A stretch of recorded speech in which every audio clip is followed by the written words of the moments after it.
Welcome everybody for the press conference, DTM Race 2 in Zandvoort. What a fantastic race we saw today, and we now have our 3 quickest drivers from the 6th round of this year's DTM season here. Winner is Mirko Wittmann for Schubert Motorsport BMW. Second place, Mirko Bortolotti, SSR Performance Lamborghini. And third place, Kelvin van der Linde, Abt Audi. Congrats to all of you 3. There was a really fantastic race, Mirko. You are really flying today in the second part of the race. Did you think you were still in the hypercar, or what happened there? Yeah, I think maybe we have to do this more often because, you know, like we 3, we were this morning in Le Mans, we came back together and we are all 3 on the podium, so maybe we have to do this more often. But yeah, somehow it's crazy.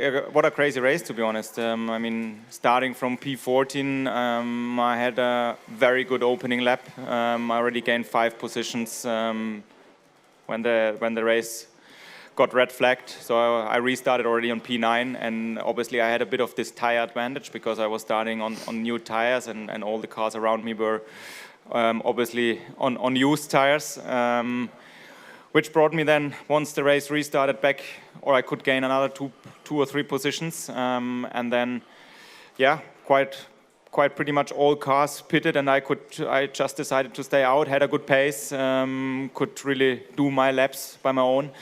Then obviously the Team Schubert did an amazing pit stop. Yeah, and then it was all about the outlap, to be honest. I mean, what a hard fight with Mirko. There were more than once of, let's say, touch and touches between us. Very hard, but I would say at the end fair. Obviously, I also tried to defend all I had. But then obviously the car was quite a bit damaged on the rear left. I had a lot of fog coming from the rear left tire, which also came into my car, and honestly I was just waiting that the rear left will blow up at some point. And at the end, I think today there was someone above me who was taking care that the parts are flying off my car, and the rear left is good to go again. Yeah, just amazing, you know, to start from 14th and you win that race. It's just incredible. I think we showed yesterday already a great pace, and I think we were this weekend on both races extremely strong in tire managing and the tire deck, especially on my car. So very happy with that. Who made that call to come in so late? That was the strategy, like in Norrisring, but luckily for you, the race worked out different than Norrisring. So who took that decision? Actually, us as a team. I mean, it was pretty much a copy-paste strategy from yesterday, to be honest. I mean, we did exactly the same. Started on new tires, went for the longer first stint, obviously then trying to make an offset on tire age to the others, to have then maybe a better second stint. But still, I mean, you still need to manage the tires. I think you need also a good car balance for this to be able to manage the tires. But yeah, I mean, yesterday it worked out, and we said, okay, we give it a try again today, and apparently it worked out again. You said your rear tire, your rear left tire was smoking heavily, and it was more than 20 minutes to go in that race. How do you prepare then in the car with a possible blown tire? Did you tighten your belts, or did you prepare a little bit for that? Nothing you can really do about this. You just wait and hope, to be honest, because you know at some point if this keeps going, you know that the tire will blow at some point. So at the end, as I said, I think I was also kind of lucky that the part fell off the car. But I think it was at the very limit, to be honest, because obviously I saw tire pressures increasing on the rear left, the temps. I hear the rubber of the rear left flying away, and also the car became extremely loose because you obviously increase all the temps, the pressures and so on. So at the end, it was also a bit of a luck on this side. So I'm really happy because at the end I really prayed pretty much every lap that the rear left will still survive till the end of the race. You have a little bit of a used car, not only in the back but only in the front. So do you know where that contract came from in the opening lap? Not really, to be honest. I mean, the start was very chaotic, and as I said, I made a couple of positions in the first 3-4 corners. But I did not remember that I had contact on the front. I had a side contact on the exit of T3 on the opening lap. But I had no idea where the contact came from or the damage came from the front end. Next up in DTM is Norrisring, which is your home race. So will you request a heli shuttle then also to Dutzenteich from Thorsten Schubert? Well, apparently I live not far away, so I can go by car. But if this brings luck, maybe I have to go always with the helicopter. Okay, we speak to. No, joking. Obviously, I come by car, but yeah, I mean, I'm looking forward to this. The home race is always special. It's such a great event. The atmosphere is always super good there. Obviously, with all the Scheffler support at the weekend, but also with my family, friends, the own fan club. It will be like always, a special event for me, and obviously to go there now with a win, it's something very nice. But obviously for us, it's first of all now going to Le Mans tomorrow, the 24 hours. So this is first on the schedule, and then looking forward to Norrisring. Thank you, Marco. Then we're moving on to Mirko. Mirko, not only a great race from you, but also great sportsmanship. So after that hard fight, I spotted in the Parc Fermé, you were the first guy to give the thumbs up, and congrats to Marco. So big respect also between all of you drivers. Tell us a little bit about that situation after the pit stop when suddenly the green machine was in front of you. Yeah, I think Marco explained it quite well. There's not much to add. Obviously, we pitted earlier. We had more damp in the tires. We knew we were going to get overcut, but we knew also we had an opportunity to get the position back. He was on the outlap, cold tires, defended really well. I called him in sector 2. We started fighting. He defended, and then obviously out of turn 10, I had a sort of a run, better traction due to, better tire temp. We went into the chicane. I was on the outside. We went together through the chicane, and there is not much space there, to be honest, to go side by side. But it was the only opportunity I had, so I had to try to take it. It was for the win in the end of the day. So, yeah. It's racing. We touched. We didn't. Obviously, you never want to touch. Luckily, nothing happened in the end. A little bit of smoke. I didn't enjoy the smoke either. He kept the position. I think it was hard, but in the end, fair. The only thing I really don't accept and don't like and don't understand is that I get a black and white flag for that. After Marco was in front of you, he could pull away. So, and you got a hard time from the back from Kelvin, and also Terry was pushing in P4. So there was no chance of getting in touch with Marco, obviously. No, today not, honestly. The pace difference was significant, and obviously we pitted earlier, so it was clear that once the first few laps are done and Marco gets his tires up to temperature, he gets an even bigger advantage due to having pitted later.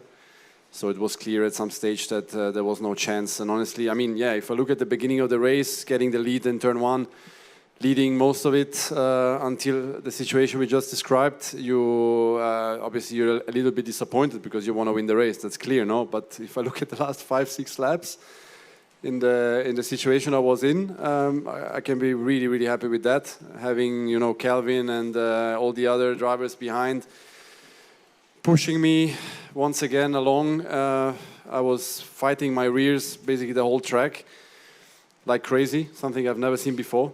And we need to investigate what happened there. Honestly, car was undrivable the last 5 laps. Rolling back to the start of the race, we had some drops of rain while we were on the grid. Did that worry you, or did you have maybe a different strategy for that, or what did the forecast say? No, because it's just, I mean, what kind of, you cannot, anticipate the strategy based on the rain. You cannot stop and put wets and hope that it starts raining. Maybe you can do it on the Nordschleife, but not a normal sprint race. So you can only just react to what's happening. And I was hoping that it's not raining. Obviously, when you start at the front, you don't want it to rain. If you start at the back, maybe you're hoping for a bit of a chaos race. But we had a good starting position, so I was hoping that it stays dry. And then after the start, he made a very bold move on Max Powell, so overtook him on the outside in turn 1. So how did you manage that? Well, I think Max did a great job this weekend, to be honest. Really give him credit for that. I think he's developing massively over the last few seasons, so it's really cool to see all the young guns, showing their talent and their pace. So actually, I'm really, I'm good friends with him. I'm really proud of his performance, and I think honestly, I managed to warm up my tires a bit better on the warm-up lap, and that gave me a little bit of an opportunity, because I felt he had no grip at all in turn 1. So he was really struggling, and that gave me a chance to get a run. And I saw him, having some moments on the brakes, and I had the grip. So I said, this is my opportunity. I tried to put it alongside him. It was really fair. Could have pushed me off in the position he was, but he really drove hard, but fair at the same time, and I managed to gain the place. Okay, thank you, Mirko. Lots to talk about this race, which you delivered us today. So, moving on to P3, finally, Kelvin. That was another good race. So, championship leader in DTM, still championship leader after this weekend. So, you had a little bit of a hard weekend so far at Zandvoort, but that was a good end, wasn't it? Yeah, it started well on Friday. I think we had good pace. Friday night, unfortunately, just missing out on the pole position with an unfortunate mistake in the last corner. So I was a bit upset about that. But yeah, after that, to be honest, the race pace yesterday wasn't very good. We flew back here today, obviously starting P6. Didn't have really the thought that we would go forward today. We thought it'd probably be a race where we'd be looking in the mirror most of the time. But made all the right calls on the start. Was critical to get past Jack with a success ballast. He was kind of my buffer to the rest of the field in the beginning of the race, holding everyone up for me so I could at least kind of drive a bit more relaxed in the first stint, just following the lead group. They were a bit faster than me, but I could still hang in, and then there was a safety car just before the pit-stop window, which made everything a little bit open. There was different strategy, and I think we boxed on more or less the right lap. And then our outlaps were really good today, so I think it made or helped us, let's say, get onto the podium, and then just had to overtake Thierry and outside of turn 7. Luckily, I decided to go for the outside line, and he decided to go on the inside. And you could say a bit of luck, but just opportunistic there, and that was the key to the podium today. You were really bunched up then in the final stages of the race. So Mirko was just in front of him. You attacked him, but got a good company from Thierry from behind. So how did you decide how to first defend or first attack? Or so I think that was a really hard decision. Yeah, I attacked for maybe one lap, and then obviously Mirko was doing a great job. He's so experienced with the car. We have very similar cars. The Audi and the Lamborghini has the same strength, so it's very difficult to overtake purely like this. You really need an absolute mistake, and I've been racing him long enough to know he doesn't make many mistakes. But I knew that every time I came close to him, that Thierry was close to my back, and he had good top speed coming out the last corner, so it was for me probably a bigger risk from behind. So yeah, I think Mirko, you need to pay the beers tonight, mate. I saved your ass today. Maybe Marco will buy you. No problem with that. Usually the winner pays, but I'm also fine if Mirko pays. And now you're going to as a championship leader to the big race to Norrisring. So are you looking forward to that? Obviously, you're also going to Le Mans tomorrow, but then Norrisring is next, Streets of Nürnberg. I'm not really thinking about that. I think this year my approach is a bit different, just going race by race and trying to enjoy my racing a bit more than I have been the last couple of years. Had a lot of bad luck, and there were times when I wasn't really enjoying the racing so much. This year, just coming back in my stride. It's good to see Marco also back where he deserves to be. I think we both had the similar trend the last 2 years, just had good pace, but could never really show in the races. So I'm just enjoying my racing at the moment. It's going to be after Le Mans 3 weeks of holiday. So nice for the mechanics as well. We've had Nürburgring. Well, we have 2 24-hour races now this month, 2 DTM races. So it's a lot of work for everybody. Everyone's tired. Can feel the body is starting to feel it now at this point in the 4 weeks of back-to-back racing. Obviously, before that, I was doing Formula E. So it's been a lot of racing this year and a lot of info, a lot of things to take in, a lot of pressure that the drivers go through. So yeah, just going step by step. I want to do Le Mans and have fun. There's no real expectations to win there. We're still in the beginning of our project there. So want to have a good race there, enjoy that race, and then have 3 weeks off, maybe go visit my brother in Munich, have a good time there, and then come back in Norrisring. Okay. Do we have any questions here from the floor?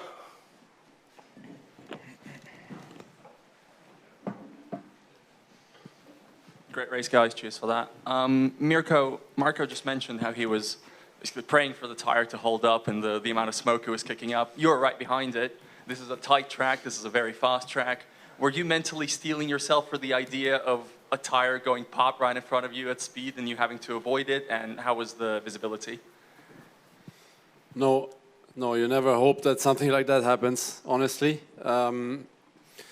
As much as you want to win as a racing driver, you never want any bad luck to happen to your opponent. So I saw the smoke, but I saw that it was, on some corners it was worse, and then in some other parts of the track it was back to normal. So I knew it was just a piece of his car basically touching the tire.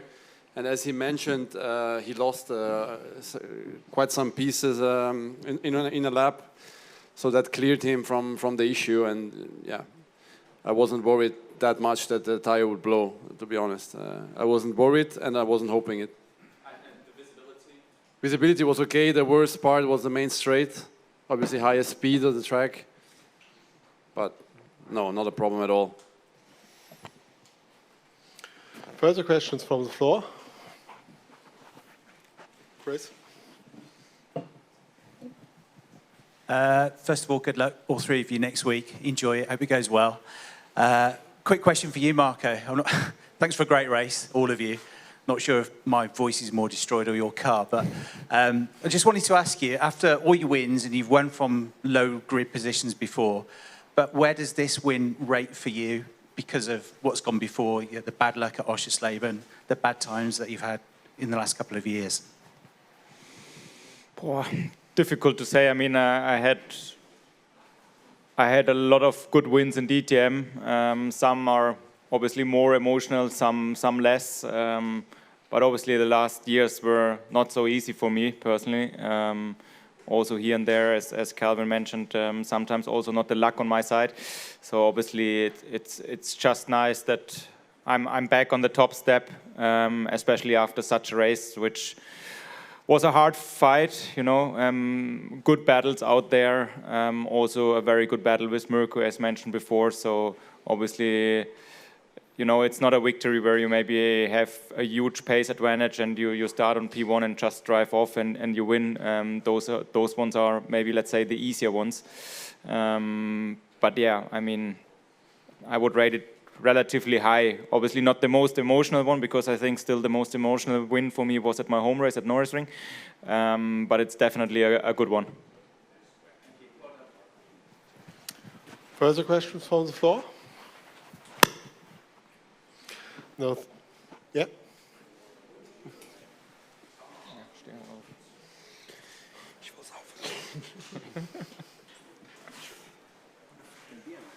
Yes. Question for Marco. Marco, almost every race this year you are overtaking like 10 positions, 13 positions, 14 positions. I mean, mentally, how is that? I mean, I know the kind of qualifyings this year are more or less like last year, more or less, the positions you are, but then the performance in the race is so different. Is it you? Is it strategy? Is it team? Can you tell us how you behave and the team? Well, I think, first of all, at the moment, to be honest, our weak point is a bit the quali performance, as we can see, because we most of the time start fairly in the back. And I think we have a pretty good race pace. yes, I think with the BMW, it's sometimes easier to go to the front or to obviously overtake. It's a bit easier in the pure racing, but obviously still you need to make the moves, you know, because yes, we have probably a bit of a top speed advantage, but then the braking performance is maybe not the greatest compared to the Lamborghini or the Audi cars. So you still have to go for the move, and I think at some point you need to be also smart how to do it. Yeah, I mean, the racing is good, and especially if you race with those guys, Kelvin, Mirko, you know what to expect. You know, it's hard but fair racing, and I think this is what is